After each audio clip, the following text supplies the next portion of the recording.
말씀 선포하겠습니다. 오늘 말씀의 제목은 베드로가 예수를 그리스도로 고백하다라는 제목으로 말씀을 전하도록 하겠습니다. 오늘은 성령 강림 후 13주 영의 구원 푸뉴마 생명의 완성에 관한 말씀입니다. 이스라엘 구원에 관한 말씀을 통해서 베드로가 예수를 그리스도로 고백하시다 복음을 통해서 예수가 누구신지를 가르쳐주고 있는 말씀입니다. 13절 말씀부터 보시면 예수께서 빌립보 가이사랴 지방에 이르러 제자들에게 물어 이르시되 사람들이 인자를 누구라 하느냐라고 말씀하고 있습니다. 예수님께서 빌립보 가이사랴 지방에 이르렀다라고 하는 것은 가셨다라고 하는 뜻입니다. 그 지방 안으로 들어가셨다라고 하는 뜻인데요. 지금 빌립보 가이사랴라고 하는 곳에 도착하셨다 보시면 좋을 것 같고, 그럼 어디에서 출발해서 어디로 가시는 거잖아요. 그래서 찾아봤더니 16장 5절 말씀에 보시면 제자들이 건너편으로 갈새 떡 가져가기를 잊었더니 라고 말씀하고 있습니다. 예수님께서 지금 건너편으로 갈새 가셨다라고 말씀하고 있죠. 지금 건너편이 어딘가 봤더니 마가복음 8장 22절 말씀을 보시면 벳세다의 이름에 사람들이 맹인한 사람을 데리고 예수께 나와 손 대시기를 구하거늘 이라고 말씀하고 있습니다. 여기 보시면 벳세다가 나오죠. 예수님께서 지금 계신 곳은 어디냐라고 했을 때 벳세다로 가셨다라고 보시면 좋을 것 같고, 그 벳세다에서 지금 어디로 가시느냐라고 했을 때 빌립보 가이사랴 지방으로 가셨다, 들어가셨다라고 보시면 좋을 것 같습니다. 이 빌립보 가이사랴라고 하는 것은 지명 이름인데, 이 지명은 빌립보라고 하는 단어와 가이사랴라고 하는 단어의 합성어입니다. 이 빌립보는 헤롯 대왕의 아들들이 나라를 세 개로 나누어서 다스렸는데 이것을 분봉왕이라고 그럽니다. 그 중에 빌립 2세라고 하는 이 헤롯 빌립 왕의 이름을 따서 빌립보라고 하는 것은 왕의 이름입니다. 빌립보라고 하는 왕의 이름이다라고 보시면 좋을 것 같고, 가이사랴라고 하는 것은 이름은 아니고 칭호입니다. 칭호인데 누구의 칭호냐면 로마 황제의 칭호를 가이사라고 그렇게 부릅니다. 그래서 빌립보 가이사랴라고 하는 도시, 그 마을 이름을 지었는데 지금 예수님께서 거기에 가셨다라는 것입니다. 아마 이 가이사랴라고 하는 이 도시를 만든 아마 이 도시를 정비한 사람의 이름이 이 헤롯 빌립 왕이기 때문에 그 이름을 여기에다가 붙인 것이 아닌가 싶습니다. 그래서 빌립 왕이 지은 가이사를 기념하는 지방 도시 해가지고 빌립보 가이사랴라고 하는 이름이 만들어진 것 같습니다. 그 이름이 원래 이 이름이 만들어지기 전에도 구약에도 이 이름이 이 성경에 기록되어 있더라고요. 그래서 찾아보았더니 여호수아 11장 17절 말씀에 보시면 지명 이름이 하나 나옵니다. 근데 우리가 잘 안 보고 지나가는 이름인데 11장 여호수아 11장 17절 말씀에 보시면 곧 세일로 올라가는 한락산으로부터 헤르몬산 아래 레바논 골짜기에 바알 갓까지라 그들의 왕들을 모두 잡아 쳐 죽였으며 하면서 지금 여호수아가 땅을 정복한 그 치안 지역을 지금 표시하고 있는데, 그 중에 지금 뭐가 나오냐면 바알 갓이라고 하는 이름이 나오죠. 이 바알 갓이라고 하는 이름이 구약에서는 바알 갓이시고, 그리고 신약에서는 가이사랴 빌립보라고 하는 같은 이름이다라고 보시면 됩니다. 근데 여기 설명에 보면 헬몬산 남쪽으로 아래쪽에 있는 마을이다라고 그렇게 되어 있죠. 지금 여기 빌립보 가이사랴도 그 헬몬산이 있고, 그 헬몬산으로부터 남쪽으로 내려오면 무엇이 있냐면 빌립보 가이사랴라고 하는 지방이 있습니다. 헬몬산은 만년선이라 그래서 높이가 2760 9m 되는 아주 높은 산입니다. 우리나라 백두산보다 좀 더 높은 것 같아요. 그래서 그 산이 높다 보니까 그 산 꼭대기는 항상 눈이 쌓여 있어요. 그래서 만년설이 쌓여 있는. 요즘 이제 기후가 바뀌면서 온난화되어서 그래서 안에 눈들이 녹아 있더라고요. 헬몬산의 눈들이 항상 만년설로 있었는데 녹아서 눈이 있을 때도 있고 눈이 없을 때도 있고 그렇게 사진 같은 데 보면 올라오더라고요. 어쨌든 여기 그러니까 산에 눈이 이렇게 많이 있는 곳인데 그게 밑으로 남쪽으로 내려오다 보면은 어떻게 되냐면 녹아서 그래서 그 물이 그 안으로 지하수로 파고 들어서 용천에서 나오는 지역이 있죠. 그 지역이 바로 어디냐면요, 빌립보 가이사랴라고 하는 지역입니다. 그러다 보니까 헬몬산에 있었던 그 눈이 녹아가지고 남쪽으로 내려와서 그래서 물이 나오기, 용천에서 올라오기 시작하는 그 지점이 이 지점이다 보니까 여기가 뭐냐 했을 때 그 요단강 상류 지역이거든요. 갈릴리 바다가 있고 그 바다 밑에를 요단강 하류라고 한다면 여기 갈릴리 바다 위에를 요단강 상류라고 하는데 그 상류의 발원지라고 그럴까요? 그 물이 시작되는 수원지다라고 그렇게 보시면 물이 시작되는 발원지다라고 보시면 좋을 것 같습니다. 그곳이 바로 빌립보 가이사랴 지방이고 그렇다 보니까 이곳에는 그 헬라와 로마 문명이 아주 발달한 그런 중심적인 지방이었고 그리고 그곳에는 누가 살고 있었느냐면 이스라엘 사람들은 많이 살고 있지 않았던 것 같아요. 이방인들이 거주하는 지역이 바로 빌립보 가이사랴라고 하는 지역이다. 로마 사람들이 많이 살았던 것 같습니다. 그러다 보니까 그 발원지에 신전들이 좀 많이 생겼던 것 같아요. 구약 시대에는 단지파가 살고 있었던 분배받았던 땅이 바로 이 지역입니다. 근데 앞에 보시면 바알갓이라고 되어 있죠. 바알자가 붙어 있잖아요. 그러니까 구약에서는 바알 숭배가 이렇게 횡행하고 또 많이 창궐되는 어떤 그런 지역이다. 많은 사람들이 거기서 바알 숭배를 하던 지역이다라고 보시면 좋을 것 같고 신약 시대에는 그 가이사 신전이 있고 그리고 거기에 하나 그 헬라의 신전이 하나 판이라고 하는 헬라의 신전이 하나 더 있더라고요. 그래서 이 빌립보 가이사랴는 어떤 지역이냐, 이방인들이 많이 거주하면서 그곳에서 우상을 숭배하고 다른 신들을 숭배하는 지방, 그 지방이 바로 빌립보 가이사랴 지방이다라고 보시면 좋을 것 같습니다. 그곳에 이르러라고 말씀하고 있어요. 그곳에 예수님께서 도착하셔서 제자들에게 물으시되 질문을 하십니다. 첫 번째 질문이 뭐냐면 사람들이 나를 누구라 하느냐라고 물으세요. 지금 누구에게 물으셨죠? 그 질문의 대상이 제자들에게 물으셨죠. 그 물으셨을 때 예수님께서 제자들에게 뭔가를 물으실 때 우리가 사람들한테 물을 때는 몰라서 물을 때가 많잖아요. 근데 예수님은 몰라서 물으실까요? 예수님은 알고 계실 것입니다. 몰라서 묻는 게 아닐 것 같아요. 그러면 왜 예수님께서 지금 질문을 하실까요? 예수님께서 질문하시는 이유는 몰라서 질문하는 것이 아니라 알려주시기 위하여 질문하는 것이 아닌가라는 생각을 합니다. 질문을 통해서 어디에 도달하게 하시느냐면 진리에 도달하게 하시고 본질에 도달하게 하시는 분, 그분이 바로 누구냐면 예수님이 아닌가라는 생각을 해봅니다. 여기 제자들에게 물어 이르시되 그 질문의 내용이 뭐냐면 사람들이 인자를 누구라 하느냐, 누구냐? 나를 누구라 그렇게 생각하느냐, 그렇게 말하느냐라고 그렇게 물으셨습니다. 그 얘기는 이 질문은 뭐에 대한 질문이냐 했을 때 이게 정체성에 관한 질문이다라는 것입니다. 예수님이 누구냐에 관한 질문이요, 예수님의 정체성에 관한 질문이다라는 것입니다.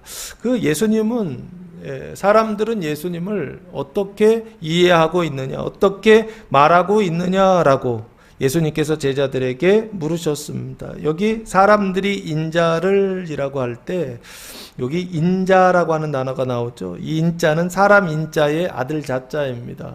헬라어로는 안드로포스라고 하는 사람 인자의 그 자자는 휘오스라고 하는 아들 자자를 사용해서 사람의 아들이라고 하는 뜻을 가지고 있습니다. 그래서 예수님께서 자신을 호칭하실 때 뭐라고 지금 부르시냐면 자기를 인자다라고 그렇게 부르시고 계십니다. 사람의 아들이다라고 그렇게 부르세요. 예수님은 사람의 아들 맞나요? 사람의 아들로 오셨죠. 인자의 모습으로 오셨습니다. 그러나 인자로 오시기 전에 예수님은 어떤 분이셨죠?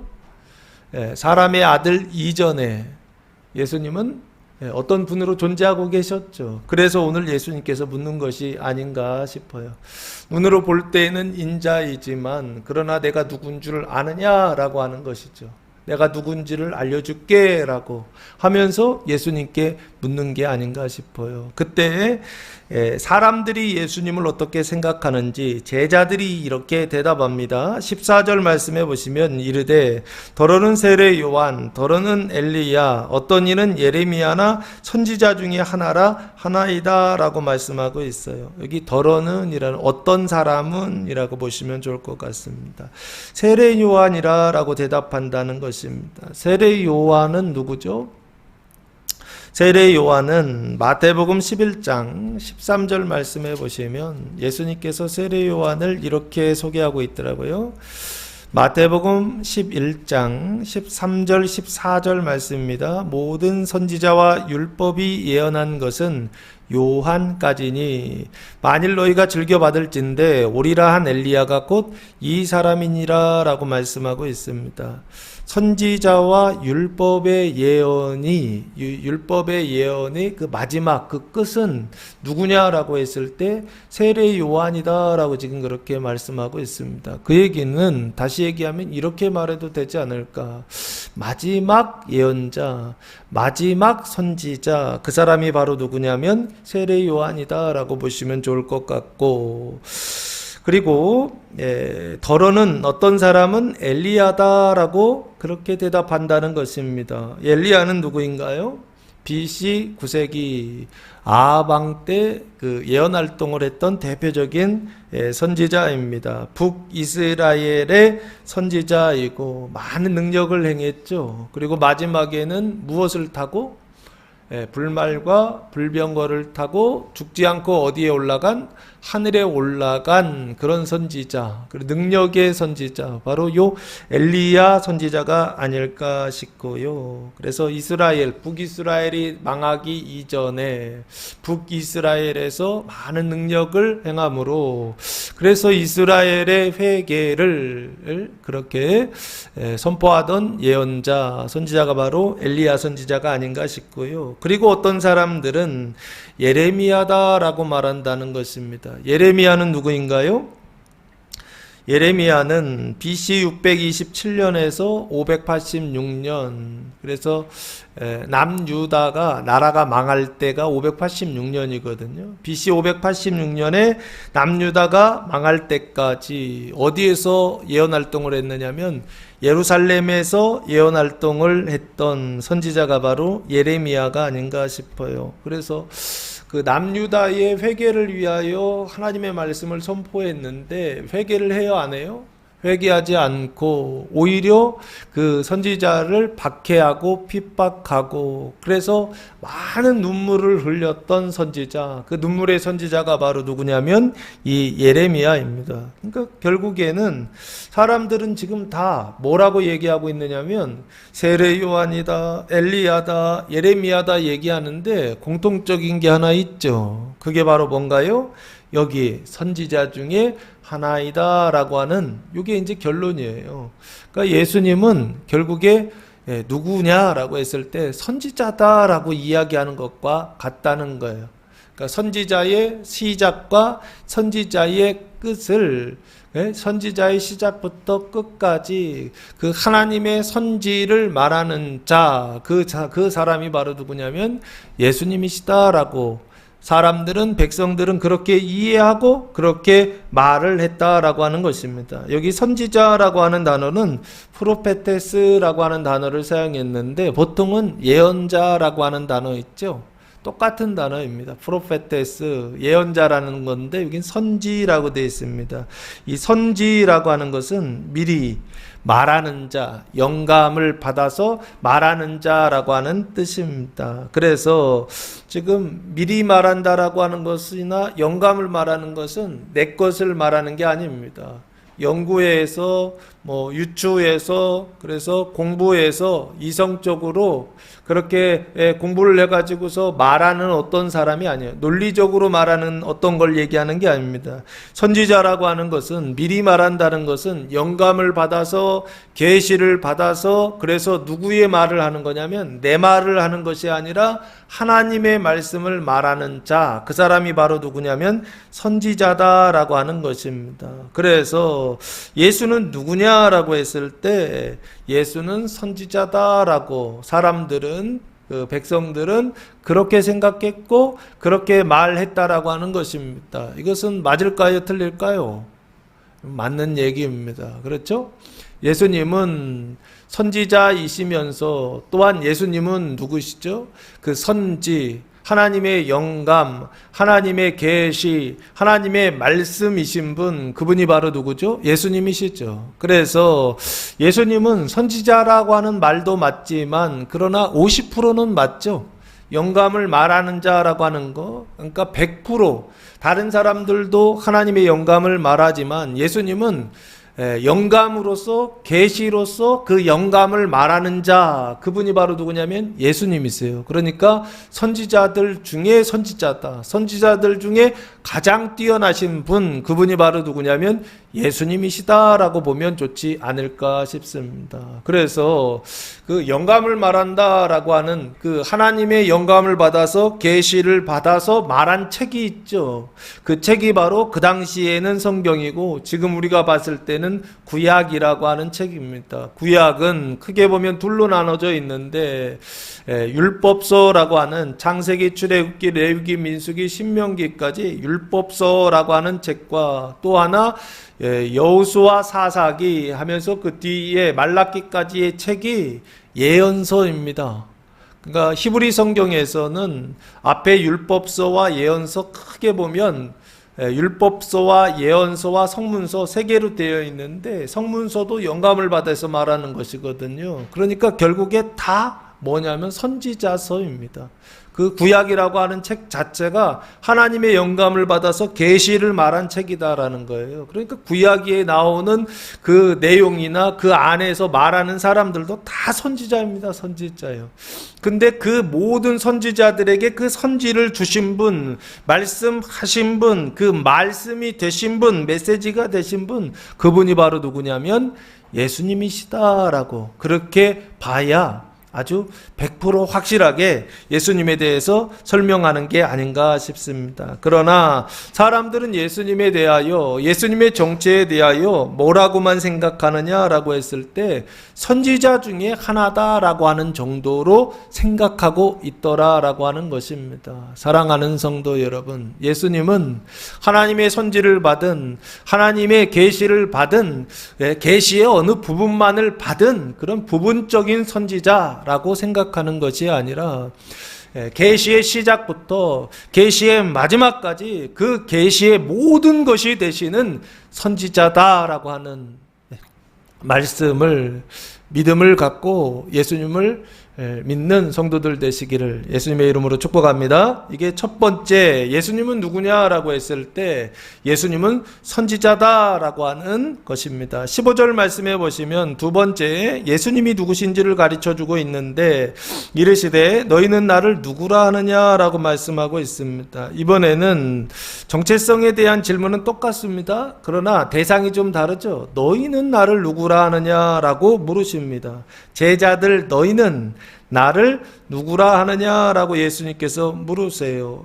이것은 정체성에 대한 질문인데 이번에는 누구에 이해하냐면 제자들은 어떻게 이해하고 어떻게 말하고 있느냐라고 예수님께서 제자들에게 묻고 있는 것입니다. 그때 16절 말씀해 보시면 시몬 베드로가 이렇게 대답합니다. 대답하여 이르되 주는 그리스도시요 살아계신 하나님의 아들이시니이다 라고 고백합니다. 시몬이라고 하는 것은 이름이죠. 베드로라고 하는 것은 별명입니다. 별칭인데 시몬은 원래는 구약에 이 시몬이라고 하는 이름이 나와 있죠. 시므온이라고 하는 이름입니다. 이 시므온은 누구이죠? 야곱의 아들이죠. 몇째 아들인가요? 두 번째 아들이죠. 첫 번째 아들은 누구죠? 루벤. 두 번째는요? 시므온. 세 번째는요? 레위. 네 번째는요? 유다. 그리고 이 두 번째 아들이 바로 시므온입니다. 뜻은 뭐죠? 하나님께서 들으셨다. 들음이라고 하는 뜻입니다. 하나님께서 들으시고 하나님께서 응답하셨다라고 하는 뜻의 이름이 바로 시므온입니다. 지금 베드로의 이름이 원래 이름은 시몬입니다. 그리고 예수님께서 주신 별명이 하나 있어요. 베드로 시몬 너는 별명이 뭐냐? 베드로다라고 그랬어요. 이 베드로라라고 하는 단어는 바위라고 하는 뜻입니다. 반석이라고 하는 뜻입니다. 좋게 얘기하면 바위고요. 나쁘게 하면은 돌이다라는 뜻입니다. 그래서 시몬 베드로가 대답하여 이르되라고 말씀하고 있어요. 주는 요 주라고 하는 단어는 원래는 쉬라고 되어 있는데 쉬는 대명사입니다. 2인칭 대명사인데 보통 영어에서는 you라고 보시면 됩니다. 당신은 너는 당신은인데 주는이라고 그렇게 번역했어요. 그 뒤에 나오는 단어들 때문에 아마 주라고 그렇게 의역한 것이 아닌가 싶습니다. 원래 뜻은 당신은이라고 그렇게 번역을 해야 됩니다. 당신은 그리스도시요.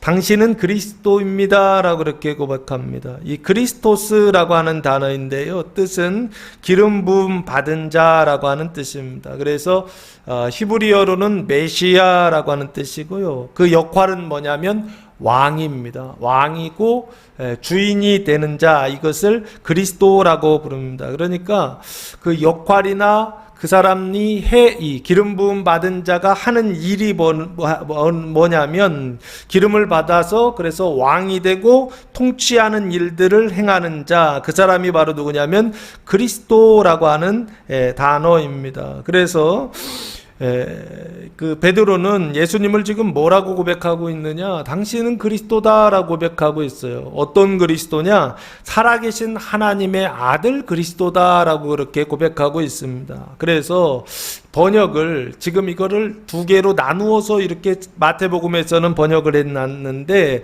그걸 원래는 이렇게 번역하면 더 좋은 것 같아요. 당신은 살아계신 하나님의 아들 그리스도이십니다라고 그렇게 번역을 하면 좋지 않을까. 그래서 다른 번역에서도 우리말 번역이나 이런 번역에서도 보면은 이렇게 번역을 했습니다. 당신은 살아계신 하나님의 아들 그리스도이십니다라고 번역했는데 지금 우리 가지고 있는 개정 개역 번역에서는 주는 그리스도시요 하면서 이렇게 좀 구분을 했죠. 살아계신 하나님의 아들이십니다라고 구분을 했습니다. 그러나 어쨌든 베드로의 고백은 당신은 누구냐라고 했을 때, 나는 누구냐라고 했을 때 당신은 그리스도이십니다라고 그렇게 고백하고 있는 것입니다. 그리스도는 그리스도인데 어떤 그리스도냐 했을 때 살아계신 하나님의 아들 그리스도이십니다라고 고백하고 있어요. 그래서 조금 더 보시면 이 살아있다라고 하는 단어는 조라고 하는 단어를 사용했는데 이 살아있는, 생명 있는이라고 하는 뜻입니다. 하나님의 아들이다라고, 살아계신 하나님이라고 되어 있어요. 죽은 하나님이 아니라 살아계신 하나님이라고 말하고 있어요. 그 살아계신 하나님을 한자로 쓴다고 한다면 뭐라고 해야 될까요? 사람 인자를 쓰잖아요. 그러면 여기 하나님은 뭐를 써야 돼? 신자를 써야 되죠. 그래서 여기 하나님의 아들 하면은 신의 아들이다라고 그렇게 보면 되겠죠. 그러면 한자로 보면은 신자다라고, 믿을 신이 아니라 신자를 써서, 신자를 써서 여기 신의 아들이다라고 보시면 좋지 않을까 싶습니다. 그래서 살아계신 신자의 그리스도다, 뭐 이렇게 봐도 되고, 살아계신 하나님의 그리스도다, 하나님의 아들 그리스도다라고 그렇게 보셔도 좋을 것 같습니다. 여기 살아계신 하나님의 아들이시다라고 하는 것은 결국에 예수님의 존재의 상태를 설명하고 있는 것이 아닌가 싶습니다. 하나님의 아들이라고 하는 것은 하나님의 아들로 태어났다, 하나님의 아들로 나왔다라는 뜻이죠. 하나님의 아들이 되려면 하나님으로부터 나와야, 그래야 하나님의 아들이 되는 거잖아요. 그래서 예수님의 존재의 상태, 그 발원지가, 그 근원지가 어디냐라고 했을 때 생명의 근원이 되시는 하나님으로부터 나온 자, 그분이 바로 누구냐 했을 때 예수님이시다라고 그렇게 고백하고 있는 것입니다.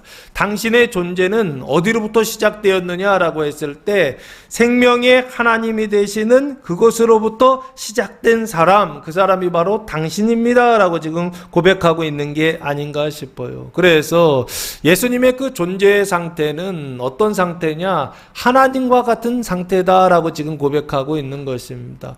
그 하나님과 같은 상태는 어떤 상태입니까? 죄가 있어요, 없어요? 죄가 없는 상태이죠.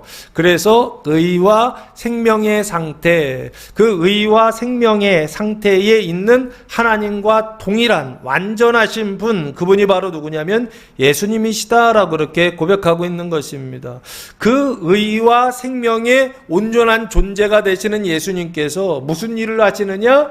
그리스도의 일을 하신다는 것입니다. 그 의와 생명의 존재가 그 왕이 돼서 통치한다고 한다면 그 왕이 돼서 통치하시는 나라는 어떤 나라일까요? 그 메시아의 나라, 왕국은 어떤 나라일까요? 당연히 의와 생명의 나라가 되겠죠. 그것을 지금 이야기하고 있는 것입니다. 존재의 상태는 하나님의 아들이시요, 그리고 행동의 상태는 그리스도의 일을 하시는 분, 그분이 바로 누구냐라고 했을 때 예수님 당신이십니다라고 지금 베드로가 고백하고 있는 것입니다. 그래서 여기 그리스도다라고 하는 것은, 이 그리스도라고 하는 것은 결국에 무슨 일을 하시느냐라고 했을 때 그리스도는 의와 생명으로서 세상을 통치하시는 왕이다 그렇게 설명드렸잖아요. 그게 구체적으로 뭐냐라고 했을 때 사도 바울은 이렇게 고백하고 있는 게 아닌가 싶어요. 로마서 12장 1절 말씀에 보시면 그리스도를 이렇게 표현하고 있습니다. 그러므로 형제들아, 내가 하나님의 모든 자비하심으로 너희를 권하노니 너희 몸을 하나님이 기뻐하시는 거룩한 산 제물로 드리라. 이는 너희가 드릴 영적 예배니라 라고 말씀하고 있어요. 몸을 드리라 라고 말씀하고 있죠. 제물로 드려라 라고 말씀하고 있죠. 너희 몸을 하나님께서 기뻐하시는 거룩한 산 제물로 드려라. 이게 영적인 예배다 라고 지금 고백하고 있죠. 이게 바로 뭐냐면 그리스도께서 하시는 일이다라는 것입니다. 그리스도께서 하시는 일은 뭐냐라고 했을 때 몸을 드리는 거예요. 산 제물로 드리는 것입니다. 그래서 산 제물로 드려서 무슨 일을 하시느냐라고 했을 때 세상을 대속하시는 일을 하시는 분, 그분이 바로 누구냐라고 했을 때 예수님이시다라고 하는 것입니다. 그러면 조금 더 구체적으로 그 몸을 드리는 것, 그 살아있는 영적인 예배, 그것은 어떻게 하는 것이냐라고 했을 때 이것을 6절에서 8절이 이렇게 설명하고 있는 게 아닌가 싶습니다. 6절 보시면 우리에게 주신 은혜대로 받은 은사가 각각 다르니 혹 예언이면 믿음의 분수대로라고 말씀하고 있습니다. 여기 보시면 받은 은사가 각각 다르다라고 되어 있죠. 한 몸에 여러 지체가 있는데 그 지체에게 하나님께서 뭐를 주시냐면 선물을 주신다는 것입니다. 은사를 주신다라고 하는 것입니다. 은사를 주시는데 몇 가지 은사를 주시느냐라고 했을 때 총 7가지의 은사를 주시더라고요. 첫 번째는 예언의 은사죠. 그리고 두 번째는 섬기는 은사죠. 그리고 세 번째는 가르치는 은사입니다. 네 번째는 위로하는 은사이고요. 다섯 번째는 구제의 은사이고, 여섯 번째는 다스리는 은사이고, 일곱 번째는 긍휼을 베푸는 은사입니다. 이게 은사예요. 이 일곱 가지가 은사인데, 그 은사를 결국에는 어떻게 하라? 믿음의 예언이면 믿음의 분수대로 사용하라라는 것입니다. 7절 섬기는 일이면 섬기는 일로 사용하라는 것입니다. 가르치는 자면 가르치는 일로 사용하라는 것입니다. 위로하는 자면 위로하는 일로 사용하라는 것입니다. 구제하는 자는 성실함으로 하라는 것입니다. 다스리는 자는 부지런함으로 하라라고, 긍휼을 베푸는 자는 즐거움으로 사용하라라고 말씀하고 있습니다. 그러면 이게 결국에 뭘 얘기하느냐라고 했을 때, 이게 그리스도께서 하시는 역할이라는 것입니다. 은사를 사용하다라고 말씀하고 있을 때, 결국에 예수님께서 동일하게 이 은사를 사용하셔서 어떻게 하시느냐, 몸을 들여서 세상을 대속하시는, 그 바다를 어떻게 하시는 거예요? 속량하시는 그 일을 하시는 분, 이게 메시아라는 거예요. 이게 그리스도다라고 하는 것입니다. 바다의 그 죄와 사망을 씻어내시는 분, 그분이 바로 누구시냐? 하나님의 아들, 살아계신 하나님의 아들 메시아 그리스도께서 하시는 일이다라고 사도 바울이 말씀하고 있는 게 아닌가 싶습니다. 그것을 구약에 이렇게 언약하고 있습니다. 이것을 시작하시는 분을 구약에서 뭐라고 언약하고 있느냐라고 했을 때, 출애굽기 1장 12절 말씀해 보시면, 그러나 학대를 받을수록 더욱 번성하여 퍼져나가니 애굽 사람이 이스라엘 자손으로 말미암아 근심하여라고 말씀하고 있습니다. 애굽 사람들이 이스라엘 백성들을 지금 학대하는 장면입니다. 그래서 제목이 이스라엘 자손이 학대를 받다라는 제목이죠. 그러니까 학대받는 이스라엘이 나오죠. 그 학대받는 이스라엘을 구원하기 위하여 하나님께서 보내신 자가 있습니다. 그 사람이 바로 누구죠? 2장 10절 말씀에 보시면, 출애굽기 2장 10절, 그 아기가 자라매 바로의 딸에게로 데려가니 그가 그의 아들이 되리라. 그가 그의 이름을 모세라 하여 이르되 이는 내가 그를 물에서 건져내었음이라 하였더라 라고 말씀하고 있습니다. 여기 물에서 건져낸 자가 나오죠. 그 사람의 이름이 누구입니까? 모세입니다. 그래서 모세라고 하는 말의 뜻이 물에서 건져낸 자다라고 하는 뜻입니다. 학대받는 이스라엘을 구원하시기 위하여 사람을 하나 보내셨다는 것입니다. 그 사람이 바로 누구냐? 모세라라고 하는 것입니다. 그런데 시작을 어디부터 시작하죠? 물에서 건져내는 것으로부터 시작하죠. 오늘 예수님께서 이 질문을 하실 때 시작하시는 장소가 어디죠? 물이 시작되는 곳이죠. 이해되십니까? 동일하게 뭔가 성경에서 같은 이야기를 하고 있더라라고 하는 것입니다. 물이 시작되는 곳이요. 그곳에서 예수님께서 무슨 일을 하시느냐라고 했을 때, 살아계신 하나님의 아들 그리스도의 이 일을 거기서 하시더라는 것입니다. 오늘이 성령 강림 후 13주입니다. 13주일이면서 8월 마지막 주에 시작되는 교회력은 뭐냐면 왕국절이라고 하는 교회력이 시작됩니다. 이 교회력을 통하여서 주님께서 하시는 일은 뭐냐라고 했을 때, 학대받는 이스라엘을 구원하시기 위하여서 모세가 태어나는 것처럼 이 모세의 언약을 예수님께서 뭐하고 계시느냐라고 했을 때, 성취하시고 계시는 사건이 바로 오늘 본문 사건이라고 보는 것이 좋지 않겠느냐라고 하는 것입니다. 그래서 출애굽시키는 그 모세죠.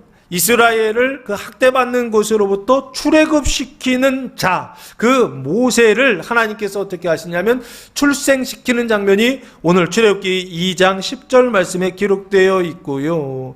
그 모세의 출생을 통해서 나중에 12장에서 유월절 하나님께서 언약하시고 13장에서 무교절 언약을 하시고 14장에서 홍해를 건너기 시작하지 않습니까? 그 홍해를 건너게 하는 자, 이스라엘을 애굽에서 출애굽시켜서 홍해를 건너게 하는 자, 그 사람이 지금 여기서 태어나고 있습니다. 그 모세의 역할이 뭐냐라고 했을 때, 학대받는 이스라엘을 구원하는 일, 그 일이 모세의 일이요.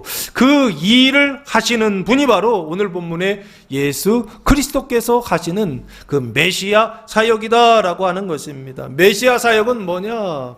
바다 구원을 위하여 이스라엘을 구원하시는 일들을 또한 하시더라라고 하는 것입니다. 그래서 이것을 시편 기자는 이렇게 고백하고 있더라고요. 시편 124편에 보시면 시편 124편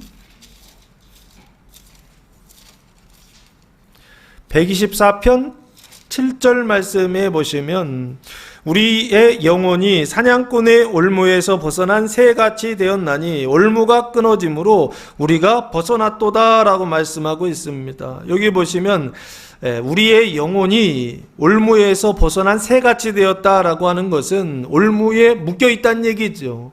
우리의 영혼이 올무에 묶여 있는데, 그런데 그 사냥꾼의 올무에서 어떻게 되었다고요? 벗어났다라고 그렇게 되어 있어요. 올무가 끊어져서 벗어났다. 그 올무를 끊어내시는 분, 그게 모세고, 이스라엘의 올무를 끊어낸 자, 그게 모세고, 오늘이요. 그 올무를 끊어내시는 분, 그분이 예수님이시고, 그리스도께서 하시는 일은 뭐냐? 올무를 끊어서, 그래서 이스라엘을 못되게 하는, 그 올무에서 벗어나게 자유케 하시는 분, 그 죄와 사망의 올무에서 자유케 하시는 분, 그 지옥과 같은 현실 속에서 끊어내어서 건져내시는 분, 그분이 바로 누구냐?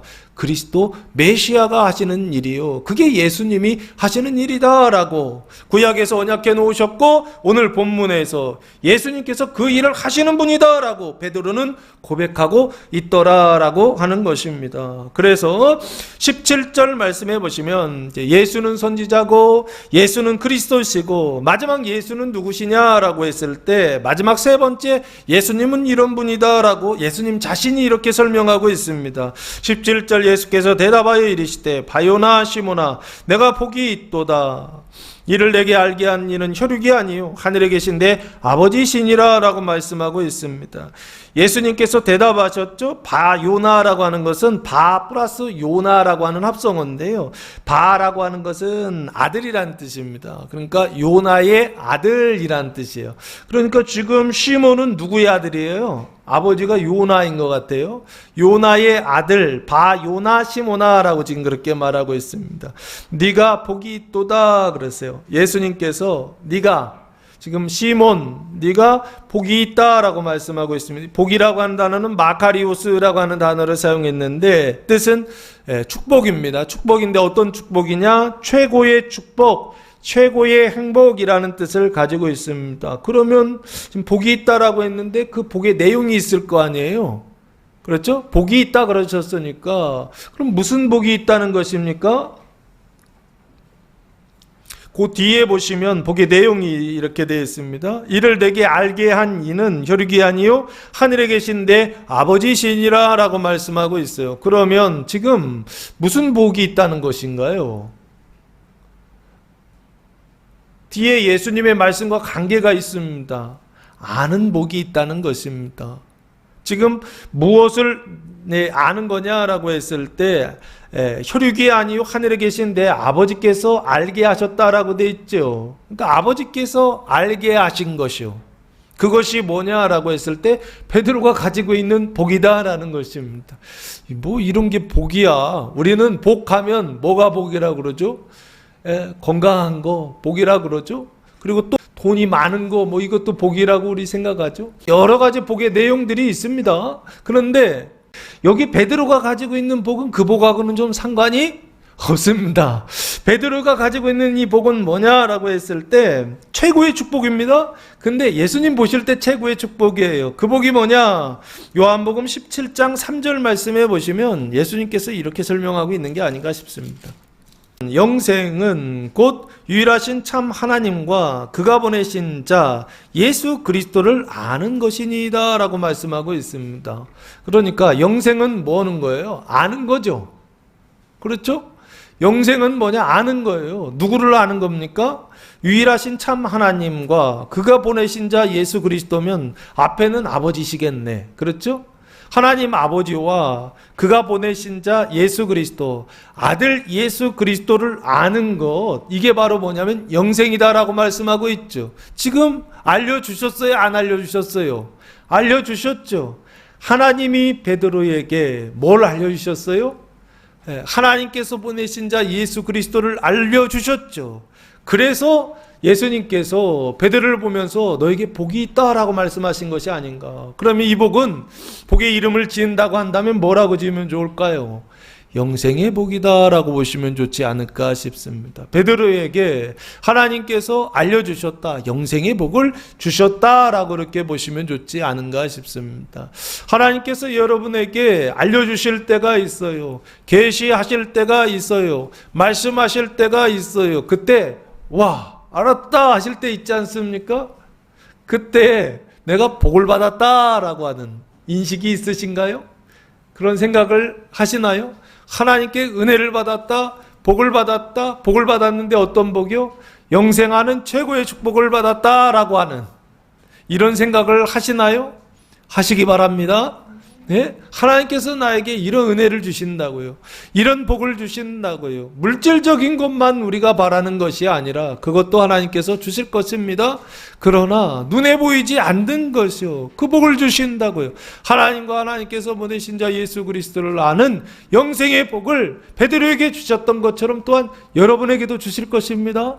받으시고 감사하는 성도들 되시길 바랍니다. 자, 여기 이를 내게 알게 한 이는 이라고 되어 있어요. 알게 했다라고 되어 있죠. 이 알게 하다라고 하는 단어가 아포칼립토라고 하는 단어를 사용했습니다. 그러니까 알게 한다라고 하는 거, 그건 보통 우리가 생각할 때는 그냥 쉽게 생각할 수 있어요. 그렇죠? 좀 알려줘 해가지고 이렇게 하는 거야. 알려주는 어떤 방법이요. 사람들끼리도 알려주는 게 있잖아요. 그때에는 이 아포칼립토라고 하는 단어를 사용하지 않습니다.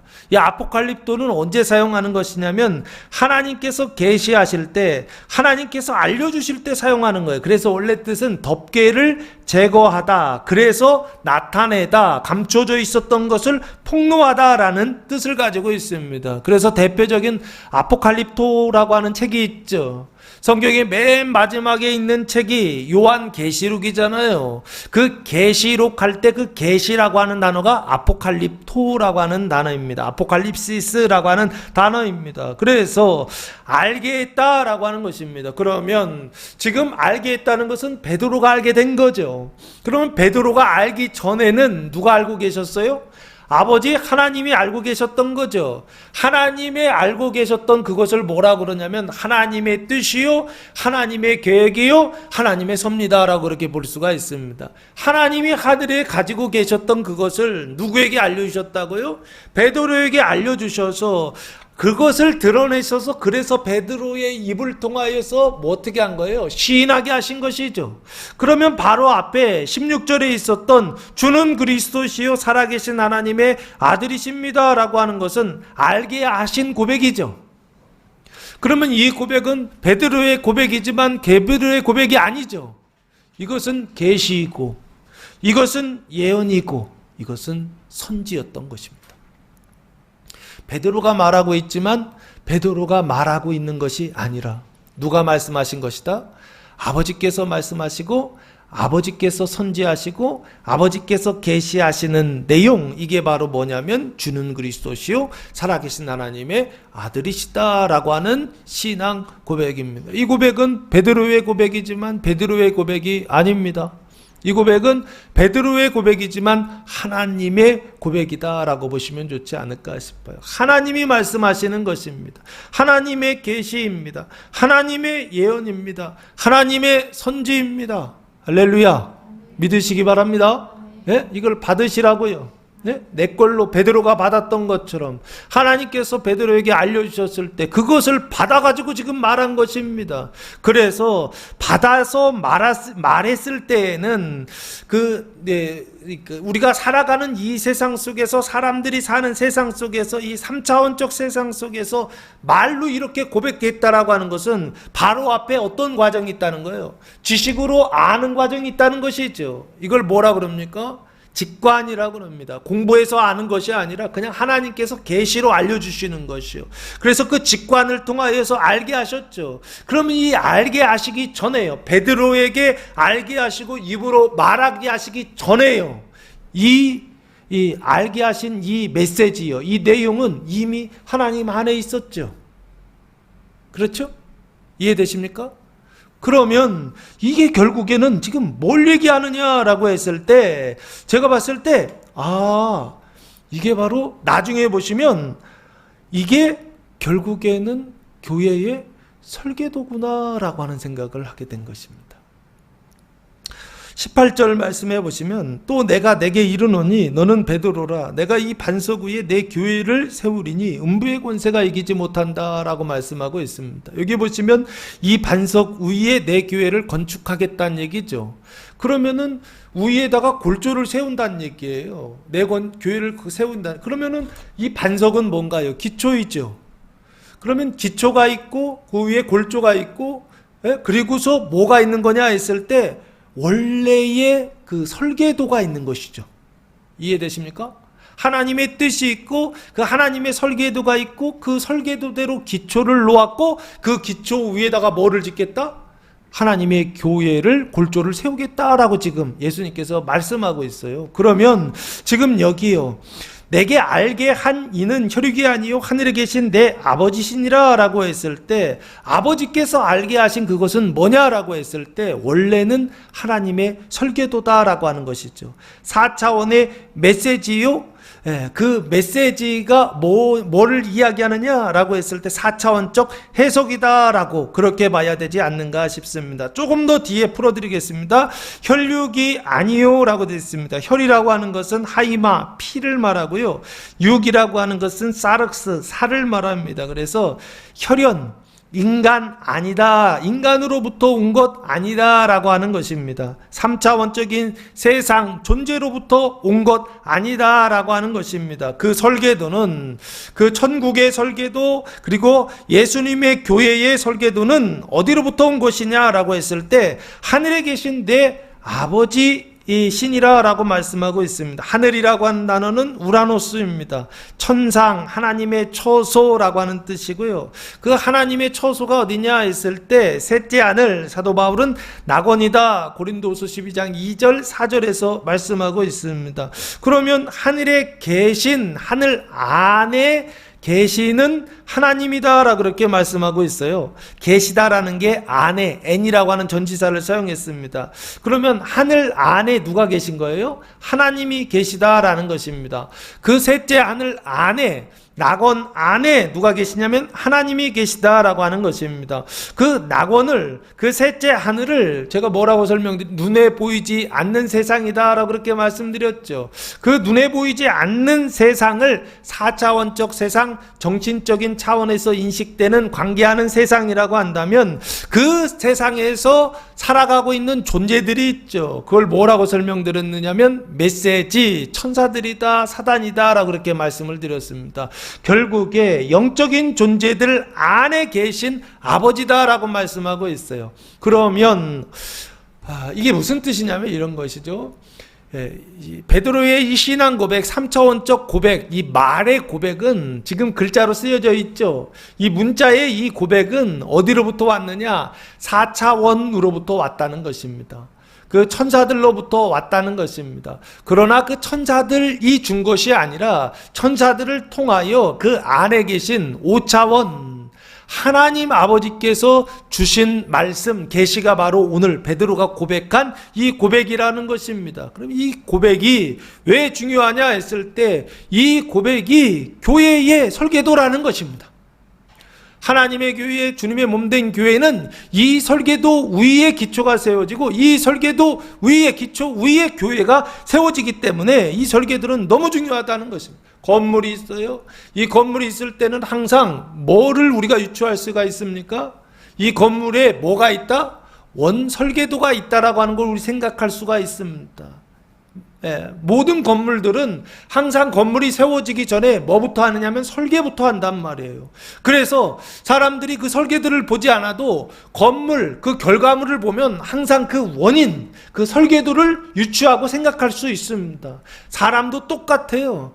눈에 보이는 이 사람이 있다라고 하는 것은 이 눈에 보이는 건물이 있는 것처럼 눈에 보이지 않는 뭐가 있다? 설계도가 있다라고 하는 생각을 할 수가 있다는 것입니다. 하나님의 그 설계도가 늘 있다는 것입니다. 그 설계도가 뭐냐? 주는 그리스도시요 살아계신 하나님의 아들이십니다라고 하는 베드로의 이 신앙 고백, 눈으로 볼 때에는 문자적으로는 이것을 가지고 형태를 가지고 있지만 눈에 보이지 않을 때에는 이 안에 메시지를 가지고 있고 그 메시지 안에 누가 계시느냐? 아버지 하나님이 계시다라고 하는 것입니다. 그래서 지금 이게 이제 설계도고요. 하나님께서 알게 하신 것이 설계도이고, 그리고 그 설계도를 통하여서 18절 말씀에 반석이 나옵니다. 기초가 나오는데, 또 내가 내게 이르노니, 예수님께서 시몬 베드로에게 말씀하십니다. 너는 베드로라, 바이다라고 말씀하고 있어요. 근데 페트로스라고 하는 단어를 사용했습니다. 성으로는 남성을 사용했는데, 내가 이 반석 위에 할 때 이 반석은, 그 뒤에 반석은 페트라라고 하는 단어를 사용했습니다. 똑같은 바위라고 하는 뜻을 가지고 있는데 여성 명사를 사용했어요. 앞에는 남성 명사, 베드로를 지칭할 때는 남성 명사를 사용하시고, 뒤에 이 반석 위에 할 때에도 똑같이 페트라거든요. 페트로스와 같아요. 근데 여성 명사로 사용했어요. 그 얘기는 무슨 얘기입니까? 앞에 베드로는 이름을 지칭한 거라면 뒤에 베드로는 다른 무슨 바위를, 반석을 지금 말하는 것입니다. 그 기초를 말하는 거예요. 그게 뭘까요? 그게 하나님 주신 계시, 선지, 그 예언을 말하는 것이 아닌가 싶습니다. 그 하나님의 그 설계도 위에, 그 반석 위에 내 교회를 세우겠다라고 말씀하고 있는 게 아닌가 싶어요. 그래서 내가 이 반석 위에, 베드로의 그 신앙 고백 위에 하나님이 알려주신 것이죠. 알려주신 것 위에, 하나님의 그 계시 위에, 그 천사들을 통하여 전하여 준 그 하나님의 말씀 위에 내 교회를 세우시겠다라고 말씀하고 있습니다. 내 교회는 예수님의 교회죠. 이 교회라고 하는 단어는 에클레시아라고 하는 단어입니다. 뜻은 불러낸 자들의 모임이라고 하는 뜻입니다. 레시아, 불러내었다는 것입니다. 밖으로 불러냈다는 것인데요. 밖으로 불러냈다는 것은 불러낸 자들의 모임을 교회라고 하는 뜻을 가지고 있습니다.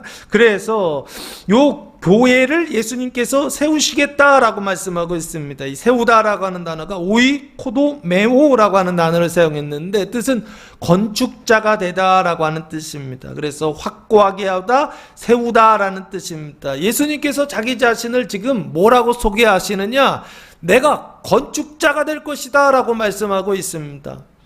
내 교회를 세우는 건축자가 될 것이다. 그래서 첫 번째, 예수는 선지자요. 두 번째, 예수는 그리스도요. 세 번째, 예수님 자신이 자기를 이렇게 소개하고 있습니다. 나는 교회를 세우는 건축자가 될 것이다. 건축자다라고 그렇게 말씀하고 있습니다. 그러면서 이 교회는 음부의 권세가 이기지 못한다라고 말씀하고 있어요. 음부라고 하는 단어가 하데스라고 하는 단어입니다. 뜻은 눈에 보이지 않는 죽은 영혼의 거처라고 하는 뜻입니다. 그래서 눈에 보이는 죽은 영혼, 눈에 보이지 않는 죽은 영혼의 거처가 어딘가요?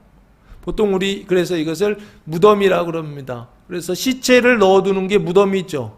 그렇죠? 죽은 영혼이, 그래서 죽은 영혼이 이렇게 죽은 영혼을 담고 있는 그릇이라고 보시면 됩니다. 그것을 육신적으로 보면 무덤이라고 그러고, 그것을 신앙적으로 보면 뭐라고 부르는지 아십니까? 지옥이라고 부릅니다. 죄와 사망 가운데 있는 영혼이 있는 그곳을 뭐라고 하면 지옥이라고 그래요. 그래서 예수 믿고 구원받기 이전에 이 속사람이, 그의 영혼이 구원받지 않고 그 죄와 사망 가운데 있다고 한다면 이 몸은 뭔가요? 비유로 무덤입니다. 얘가 무덤이에요. 그래서 내 몸을 한번 이렇게 치시면서 주님, 이게 무덤이었습니다. 예? 늘 이게 무덤이었습니다 라고 말씀하시고, 신앙적으로 눈에 보이지 않는 것으로 표현할 때는 이런 것이죠. 이게 지옥이었습니다. 내 몸이 지옥이었습니다. 죽은 영혼을 담고 있는 지옥이었습니다라는 인식을 하셔야 된다고요. 그러면 음부의 권세라고 할 때 이 권세라고 하는 단어는 뭐냐면 필레라고 하는 단어를 사용했는데 뜻은 문이라는 뜻입니다.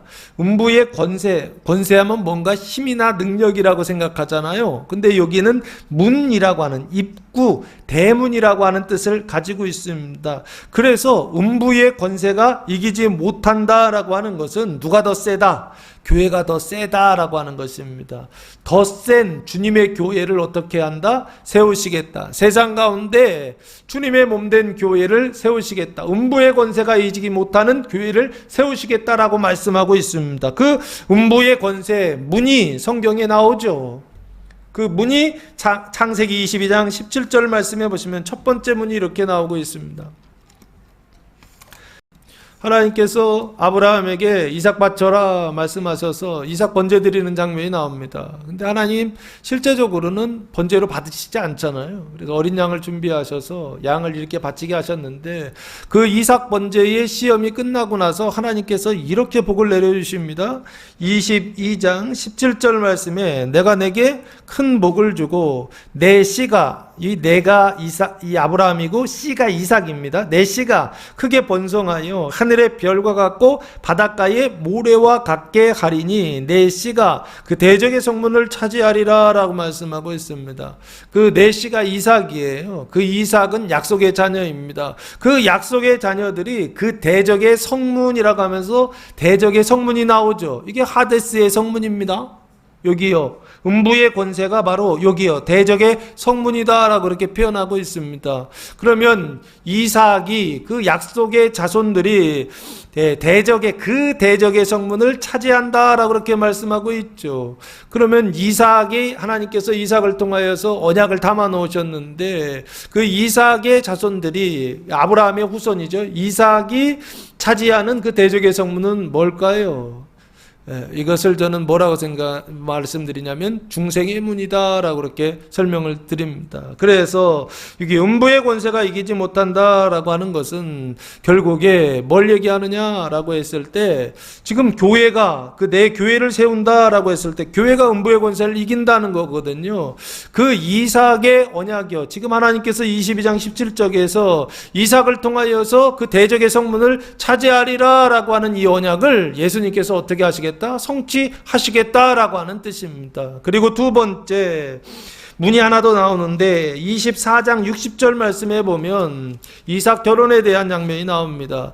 그 결혼을 위해서 종을 보내고 그 종을 통하여 리브가를 데려올 때 그때 그 리브가의 오빠 라반이 리브가에게 축복하는 장면입니다. 60절 24장 60절 보시면 리브가에게 축복하여 이르되 우리 누이여 너는 천만인의 어머니가 될지어다 내 씨로. 여기 리브가의 씨죠. 그러면 리브가의 씨는 누굽니까? 에서와 야곱이거든요. 여기서는 야곱을 얘기합니다. 야곱으로 그 원수의 성문을 얻게 할지어다. 원수의 성문을 얻어서 그렇게 결국에는 차지하는 거죠. 하데스의 성문을 차지한다는 것입니다. 이 하데스의 문은 어디에 있을까요?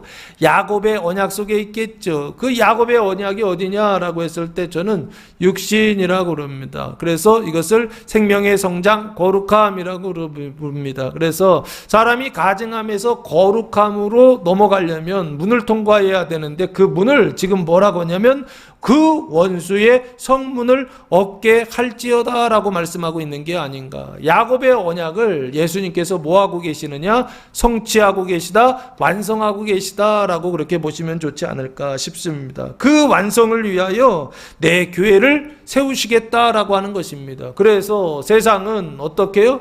음부의 권세가 다스리고 있는데 그런데 그곳에 주님의 교회를 세우셔서 음부의 권세가 이기지 못하는 그런 교회를 하나님께서 세상 가운데서 세워 놓으시겠다는 것입니다. 그러면 이 천국은 결국에 이 교회는 뭐냐라고 했을 때 음부의 권세도 문이었잖아요. 그렇죠?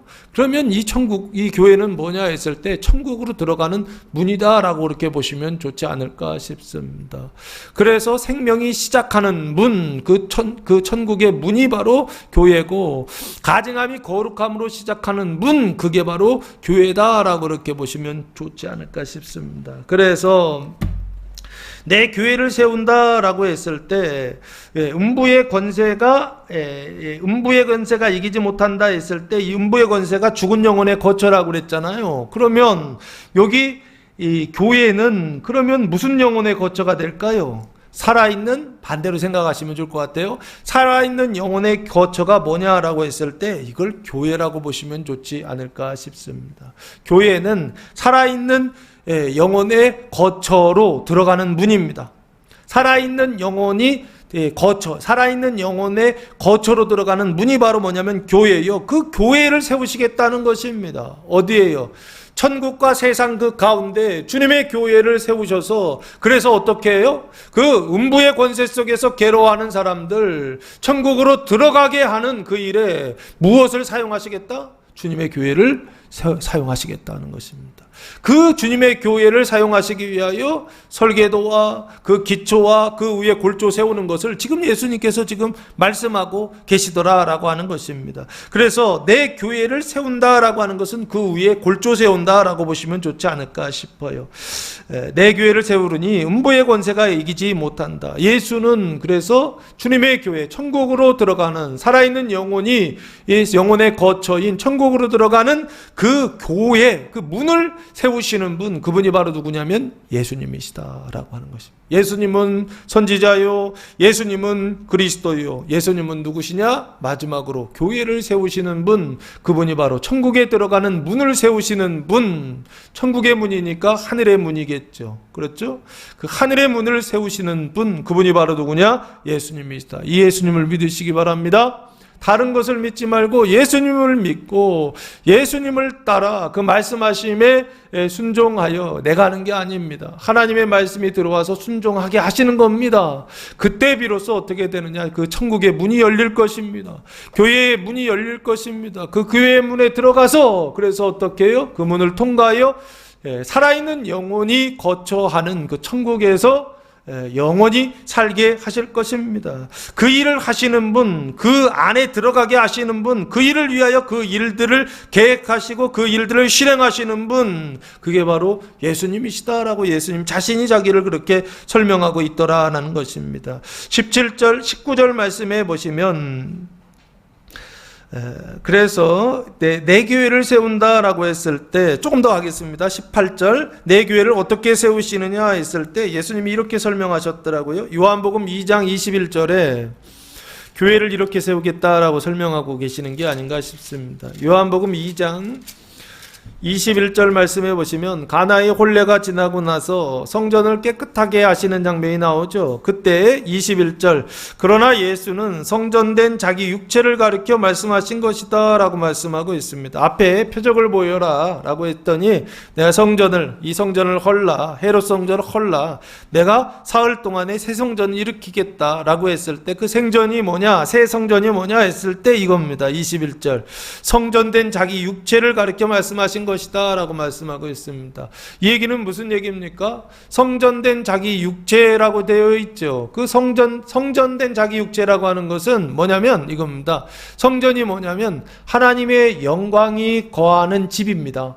하나님의 영광이 들어와 있으면 그게 성전이에요. 그렇죠? 그런데 성전된 자기 육체라고 했으니까 예수님의 육체가 뭐가 됐다는 거예요? 하나님의 영광이 거하는 집이 됐다라는 뜻이죠. 성전이 됐다라고 하는 뜻입니다. 그러면 여기 다시 보시면 그 성전을 지금 교회다라고 그렇게 말씀하고 있고, 그 교회를 지금 뭐라고 하느냐 했을 때 십자가에 달려 돌아가심으로 그 3일 후에를 이야기하고 있거든요. 그 얘기는 무슨 얘기? 십자가를 전제하고 있는 것이죠. 십자가에 달려 돌아가심으로 그 죽음을 통하여서, 그 예수의 인자의 죽음을 통하여서 뭐를요? 그 성전된 자기 육체를 세우시겠다. 예? 그 성전된 자기 육체 주님의 교회를 건축하시겠다라고 하는 말씀 아닌가요? 그렇죠. 주님의 교회는 어떻게 세워지느냐 했을 때 십자가에 달려 돌아가시는 방법으로 세우시겠다라고 하는 것입니다. 그래서 세워진 그 몸을 뭐라고 설명하셨느냐라고 했을 때 고린도전서 15장 44절 말씀해 보시면 부활에 대한 논쟁이 나옵니다. 근데 그 부활의 논쟁에서 부활의 몸이 어떠한 몸으로 오느냐 하는 질문에 대하여 44절, 육의 몸으로 심고 신령한 몸으로 다시 살아나나니 영의 몸이 있은즉 또 육의 몸이 있은즉 또 영의 몸도 있느니라 라고 말씀하고 있습니다. 여기 보시면 영의 몸이 나오죠. 육의 몸이 어떻게 되는 거예요? 십자가에 달려 예수님께서 돌아가셨거든요. 그랬더니 그 육의 몸이 무슨 몸이 되더라는 거예요? 영의 몸으로 다시 일어나더라, 다시 건축되더라, 다시 살아나더라 라고 그렇게 말씀하고 있더라 라고 하는 것입니다. 이게 교회를 세우는 방식입니다. 예수님께서 교회를 세우는 방식이 뭐냐? 성전된 자기 육체를 다시 세우시는 방식이 뭐냐? 그 영의 몸이 시작되는 방법이 뭐냐? 음부의 권세가 이기지 못하는 교회를, 천국에 들어가는 문을 세우는 방식이 뭐냐라고 했을 때 십자가와 죽음입니다. 그 자기 죽음과 그 자기 부인을 통하여서 무엇을 세우느냐? 주님의 교회를 세우신다는 것입니다. 그게 바로 누구냐면 그리스도께서 하시는 일이다라고 하는 것입니다. 예수는 그리스도시요 살아계신 하나님의 아들이다라고 하는 말의 고백은 뭘 의미하느냐라고 했을 때 이것입니다. 죽은 영혼의 거처를 살아있는 영혼의 거처로 바꾸시는 그 교회를 세우시는 자, 그분이 바로 누구시냐? 예수님이시다라고 하는 것입니다. 그 교회가, 저는 저희 교회가 됐으면 좋겠다라는 생각을 하고 있습니다.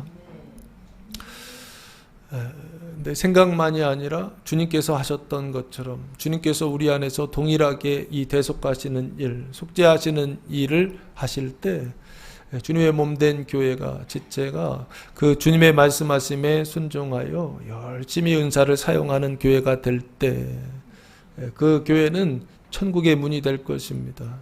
주님의 몸된 진짜 교회가 될 것입니다. 그 교회를 통하여 많은 사람들이 음부의 권세가 이기지 못하는 천국으로 들어가는 진짜 주님의 권세 있는 교회가 되지 않을까라는 생각을 해봅니다. 19절 말씀해 보시면 내가 천국 열쇠를 내게 주리니 내가 땅에서 무엇이든지 매면 하늘에서도 매일 것이요 내가 땅에서 무엇이든지 풀면 하늘에서도 풀리리라 하시고 라고 말씀하고 있습니다. 예수님께서 베드로에게 뭘 주시느냐? 천국 열쇠를 주시겠다라고 말씀하고 있습니다. 이 천국이라고 하는 것은 우라노스 바실레이아라고 하는 단어입니다. 하늘의 통치이죠. 이거는 3차원 공간적인 개념이 아닙니다. 이것은 4차원 통치의 개념으로 보셔야 됩니다. 어느 곳이든 하나님의 나라 통치가 임한다고 한다면 그것이 바로 천국입니다. 그런데 그 통치가 시작되는 그 열쇠예요. 통치가 시작되게 하는 그 열쇠를 지금 천국 열쇠다라고 말씀하고 있습니다. 보통 열쇠는 뭐를 항상 전제하죠? 열쇠에는 뭐가 있어야 필요한 거잖아요. 뭐요? 자물쇠. 자물쇠가 있을 때 그 열쇠는 용도가 있는 것이죠. 자물쇠가 없다고 한다면 열쇠는 필요가 없어요. 그렇죠? 열쇠 10개를 가지고 있고 20개를 가지고 있으면 뭐합니까? 열었더니 안 열려. 그럼 소용없는 것이죠. 쓸데없는 것입니다. 여기 천국 열쇠를 주시겠다. 열쇠는 열쇠인데 그냥 열쇠가 아니에요. 천국 열쇠를 주시겠다라고 그렇게 말씀하고 있어요. 그러면 천국이 자물쇠로 닫혀 있다라는 얘기죠. 천국이 닫혀 있어서 그래서 천국에 들어가지 못하는데 이 열쇠를 가지고 있으면 열어서 그 자물쇠를 열어서 천국에 들어갈 수 있는 수단이다라고 하는 것입니다. 방법이다라고 하는 것입니다. 그 열쇠를 어찌 보면 맞는 키 같은 것이죠. 그 열쇠를 너에게 주시겠다. 베드로에게 주시겠다라고 말씀하고 있습니다. 눈으로 볼 때는 베드로에게 주시겠다라고 말씀하시지만 눈으로 보이지 않을 때는 믿음의 사람들에게 동일한 신앙의 고백을 가지고 있는 사람들에게 이 계시와 하나님의 이 뜻을 알게 하신 사람들에게 주시겠다라고 보아야 좋지 않을까 싶어요. 2000년 전에 베드로에게 주셨다고 한다면 지금도 동일한 신앙 고백 위에 주님께서 알려주신 자들이요. 그냥 말로만 그냥 아는, 머리로만 아는 어떤 게 아니라 마음으로 아는 것이죠. 그 마음으로 믿음으로 진짜 이것을 받은 사람들이요. 이 사람들에게 천국 열쇠를 주시겠다는 것입니다. 자물쇠를 열 수 있는, 천국의 자물쇠를 열 수 있는 열쇠를 주시겠다는 것입니다. 그래서 네가 땅에서 무엇이든지 매면 하늘에서도 매일 것이요 네가 땅에서 무엇이든지 풀면 하늘에서도 풀리리라 하시니라고 말씀하고 있습니다. 예전에 이것을 저는 용서라고 하는 개념으로 설명을 했습니다. 그러나 오늘은 용서라는 개념으로 설명하지 않고 이 개념을 이 땅이라고 하는 단어는 세상 나라입니다. 그 세상 나라에서 매면 묶는다는 뜻입니다. 하늘에서도 매일 것이요 묶일 것이다. 천국에서도 묶일 것이다 라고 하는 것입니다. 그 얘기는 무슨 얘기입니까? 천국 열쇠를 가지고 어떻게 한다는 거예요? 아무데나 다 열어야 된다는 얘기를 하는 게 아닌 것 같아요. 천국 열쇠를 가지고 묶어야 될 때는 묶고, 그리고 땅에서 무엇이든지 풀면 풀어야 될 때는 풀어야 되는 거, 이게 바로 열쇠를 가진 사람이 해야 될 두 가지 일이 아닌가 싶습니다. 천국 열쇠를 가지고 있는 사람이 모든 사람의 문을 열면 될까요? 안 될까요? 우리가 생각할 땐 이상적이고 좋다고 생각해. 이 사람도 열어주고 저 사람도 열어주고 해가지고, 그래서 풀어주고 가지고, 그래서 어떻게 해요? 자유를 준다고 한다면 얼마나 좋겠습니까? 그렇죠? 근데 그건 우리 생각이에요. 왜 그렇습니까? 죄인에게 자유를 주면 그 죄인이 어떻게 할까요? 밖에 나가서 더 많은 죄를 짓겠죠.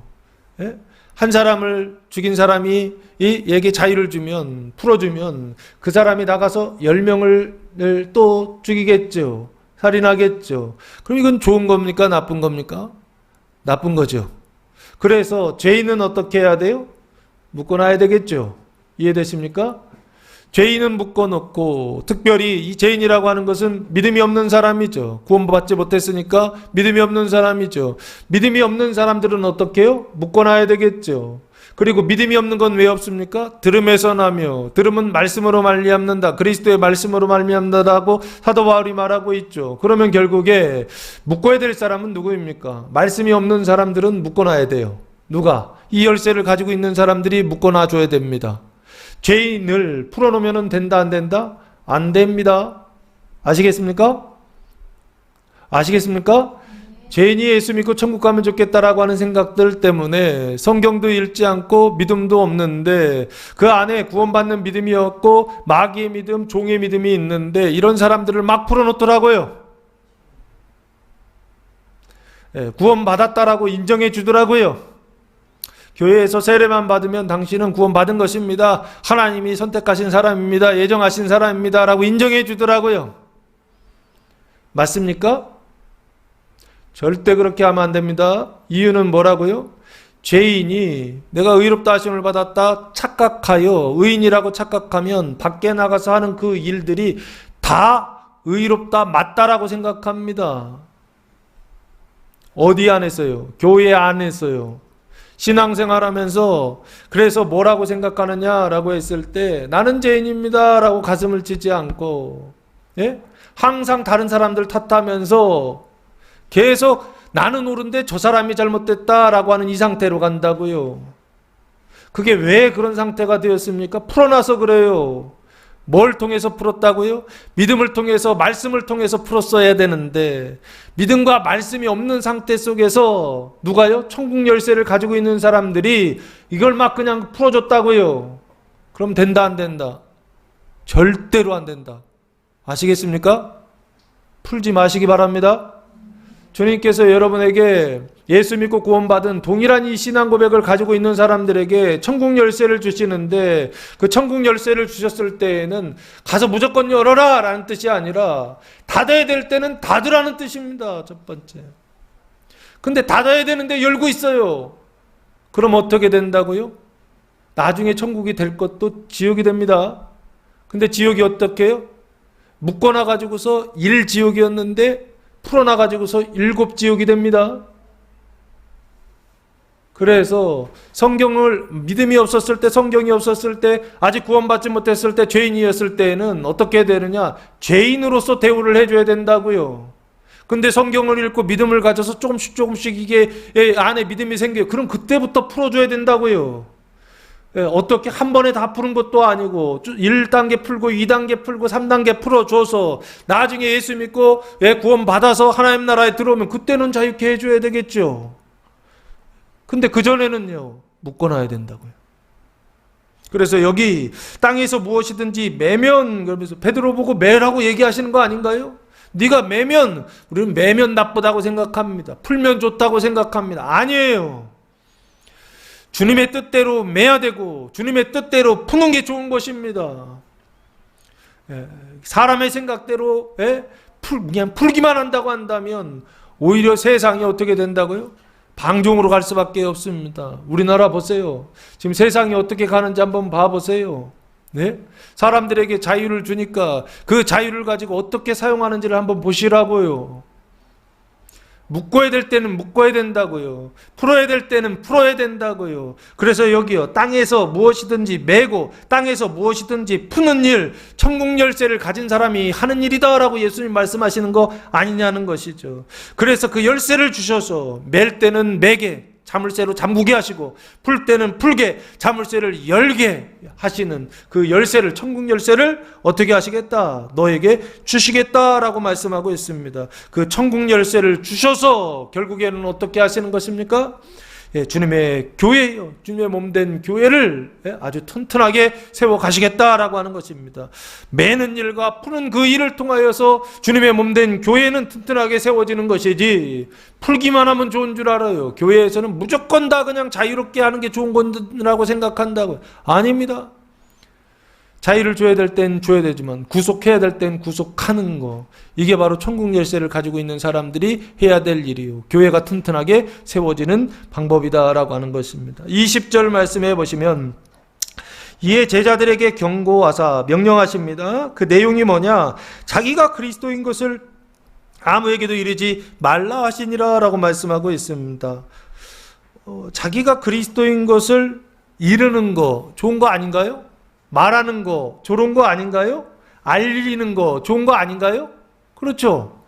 예수님이 그리스도다라고 하는 거, 이거를 더 많은 사람들에게 이르고 알려주고 전도하는 거, 이거 우리가 생각할 땐 좋다고 생각하고, 이게 결국에는 교회 부흥을 위하여 힘쓰는 거 아닌가요?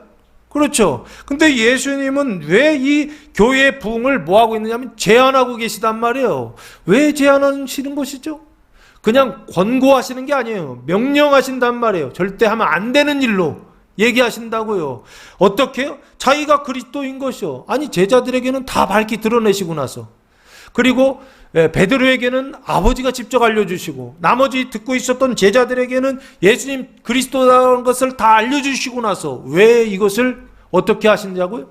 제안하시냐고요.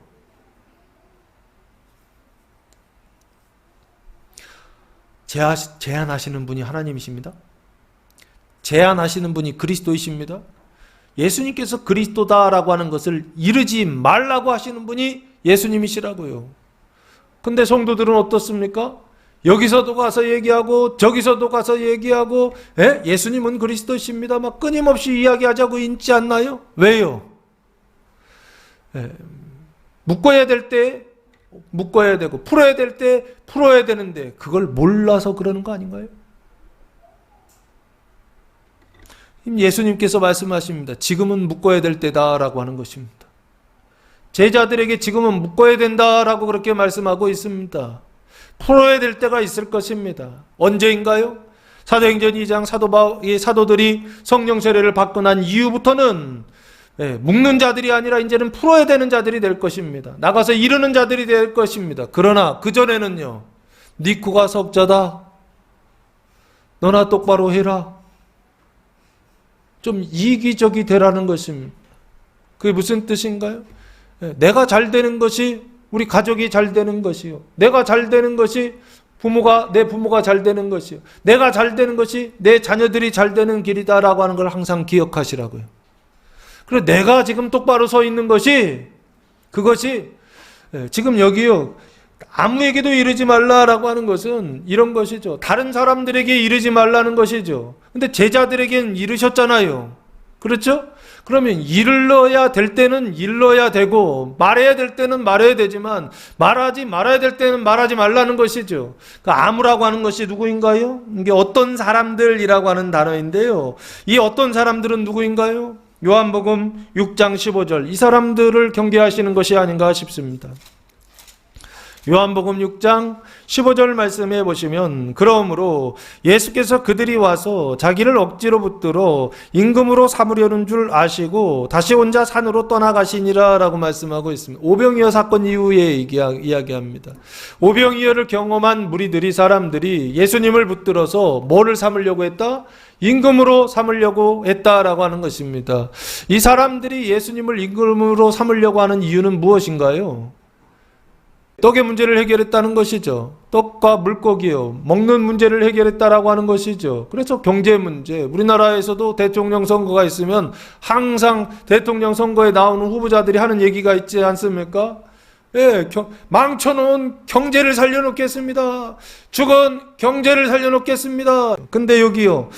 예, 이 임금으로 삼으려고 하는 이 어떤 사람들이요. 이 사람들은 결국에 예수님을 임금으로 삼아가지고 결국에는 경제적인 문제, 먹는 문제 해결하려고 하는 사람들입니다. 그러니까 명분은 먹는 문제 해결하는 왕이 필요했던 거예요. 예? 배고픈데 이 배고픔의 문제 해결해 줄 사람, 그 사람을 지금 왕으로 메시아로 이 사람들은 기다리고 있습니다. 근데 예수님은 그거 상관없어요. 예수님은 영혼의 배고픔의 문제, 그 갈급함의 문제를 해결하기 위하여 대속하시는 일, 죽는 일을 하셨단 말이에요. 그렇죠? 근데 이 사람들은 어떻게 하냐면 반대예요.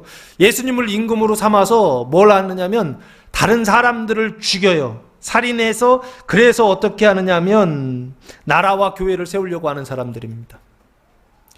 예, 지금 이 사람들 이르지 말라 했을 때 아무에게도 이르지 말라라고 했을 때 이 아무가 결국에 어떤 사람들이냐라고 했을 때 결국에는 예수님을 임금 삼으려고 하는 사람들이 아닐까 싶어요. 근데 예수님을 임금 삼아서 뭐 하려고 하냐면 자기의 욕심을, 그 탐심을 이루려고 하는 사람들이 어떻게 해요?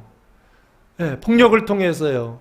다른 사람에게 손해를 끼치고 다른 사람을 살해하는, 죽이는 방식으로서 나라와 교회를 세우려고 하는 사람들, 이게 바로 이 사람들이라고요. 이 사람들한테는 말하라 하지 마라, 하지 마라라고 말씀하신다고요. 그럼 누구한테 말해야 되느냐라고 했을 때 그 그리스도 신앙을 가지고 있는 사람들이요, 그 기름 부은 그 메시아 신앙을 가지고 있는 사람들이요, 예수님께서 십자가에 달려 죽으시고 자기를 부인하시고 그 자기 죽음을 통해서 천국과 교회를 세우셨던 것처럼 자기 부인과 그 자기의 죽음을 통하여, 다른 사람의 살인이 아니라 자기 죽음을 통하여서 나라와 천국과 교회를 세우려고 하는 사람들이요, 이 사람들한테는 알려야 되는 것이죠. 하나님께서 알려주실 것입니다.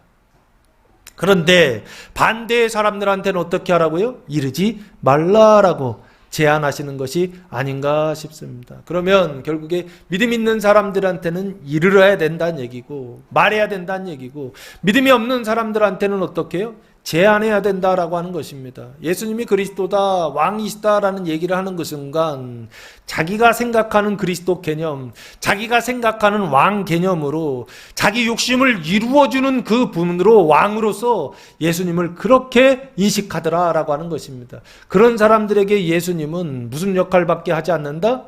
자기 욕심, 탐심이요, 그걸 이루는 수단밖에 되지 않는다는 거예요. 이게 우상숭배죠. 예수를 우상숭배의 수단으로 사용하더라는 거예요. 그런 사람들한테는 말하라, 말하지 마라, 말하지 마라라고 예수님께서 제안하는 것이 아닌가 싶습니다. 왜요? 뜻이 다르기 때문에 그렇습니다.